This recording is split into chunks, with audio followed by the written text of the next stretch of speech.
Hi, Ian here again, and I've been asked by a lot of people to talk about fluoride. Now, as we all know, it's a contentious topic because although its addition to our water supply has certainly helped our kids' tooth decay, there is a body of evidence that says it's an overkill approach which has serious health effects. It's not our mission to change your mind about fluoride, just to assure you or reassure you that we take the removal of fluoride very seriously to the point that it's an ongoing, open-ended topic at our design meetings. So I'm going to assume that if you're watching this video, you want less fluoride in the water you drink every day. So let's do a quick summary of the state of play in fluoride reduction. Google it, and the first thing you'll probably see is that reverse osmosis is the most effective way to remove the most fluoride. Unfortunately, it's just not so. RO, as it's called, removes 75 to 80% of fluoride. Distillers, which we've talked about in previous videos, boil the water to remove contaminants, but fluoride, nope, it's a sticky contaminant. The other methods you'll see on Google are ion exchange resins and activated alumina, and you're probably aware that we use AA, as activated alumina is termed, in our Life of Filter University lab tests, and we removed about 75%. Now, all ordinary big box, we call them, store-bought carbon-based filters do not remove fluoride. Finally, one point about this. Reverse osmosis systems and electric water ionizers waste at least 50% of the water that passes through them. Now, although the RO system removes fluoride, virtually all electric water ionizers do not. But the water you paid for in filters to purify goes down the drain. So compared to an Alkaway UltraStream with integrated filter, you'll either lose half your filterability, or another way to look at it is you'll pay twice as much because you're pouring filtered water down the drain.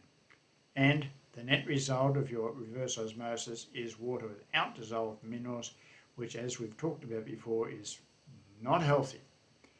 So, there are a few other media that do remove it to some degree, and this includes 3 media we now incorporate it in the Mark IV UltraStream. As you probably know, we continue to work on improving the UltraStream filter so that when you buy a new filter, you get all of those improvements. Now, the first one is catalytic carbon. This is a carbon which is much, much better than any other carbon. That at your basic level, there's granular coal carbon, there's granular coconut carbon, there's solid state carbon, there's activated carbon, but right at the top of the tree is catalytic carbon. And it has a vastly larger surface area, and of course it's much more expensive. In fact, it's the most expensive carbon filter media in the world, but we think it's worth it, and yes, it does remove fluoride. Other carbons don't. Secondly, we realise that if our input water has a high pH, this limits the ability of the AA to operate at peak efficiency. So we added a layer of ion exchange media which corrects the water pH to a better level, and that makes the AA work better. Now, thirdly, we added zeolite ceramic balls. These remove ammonia smell, organics, pollutants, heavy metals, they soften the water, and they remove fluoride.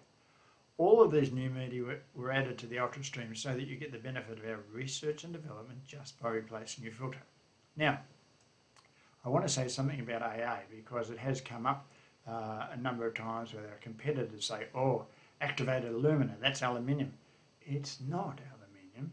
It comes from bauxite, which is what aluminium comes from. But aluminium has been loosely associated with the possibility of Alzheimer's. It's never been proven, but we are not putting aluminium into your water filter, even though people might say so. Now, we haven't retested the UltraStream since our original laboratory test, and there's something we need to share about the original test. We wanted to break with industry tradition with our testing protocol. Big companies in almost all cases only test a new filter. We knew they did that because that's when best performance occurs, and it's all downhill from there. So we decided to ask the university lab to test the UltraStream over a simulated 12 months of daily use by a family of 4, and because of that we needed to create a witch's brew of pollutants to test against, which they did. The results gave us the confidence to tell people the UltraStream would still be filtering efficiently after a year of use, not just the first day. But Houston, there was a problem. They used local water which already contained fluoride. Then they added more fluoride to the Witch's Brew, meaning the amount of fluoride they tested was about double what Australians get in their water supply. So when we got the result, we were at first disappointed until we realised the mistake. The UltraStream was filtering twice what we get in our water supply, so the actual level of reduction was amazingly good considering the error. Now, with the added synergy of the new filter media, we're expecting much better results, at least as good as the RO numbers we talked about, hopefully better. We're just now signing up for a United States IAPMO safety certification, which includes a new test by a registered US lab, so we'll be publishing the results of that when it's complete. We've already passed safety standards for the very strict EU health standards with our first UltraStream, and it's still the only water ioniser in Europe that's qualified that way. A few final points. If you really want a higher reduction in fluoride than we can give you, we can help you. We just put a dedicated pre-filter inline to the UltraStream that only removes fluoride. Then by the time it gets to the UltraStream, most of the fluoride is gone and the UltraStream has a chance to tackle what's left. Now secondly, it's something we say, but you need to understand what this means in relation to your fluoride performance. It is important to replace your filter regularly. We can talk till the cows come home about filter performance, but if it's full of gunk that it's removed over the last year of use, it follows it won't be as efficient as you want. I hope this has clarified the fluoride question for you. It's a big question, and as I said earlier, it's very contentious. But if you're still unsure, just jump on the phone and have a chat with one of our pros here at Elkway. Thank you for spending the time. If you got to the end of the video, I congratulate you.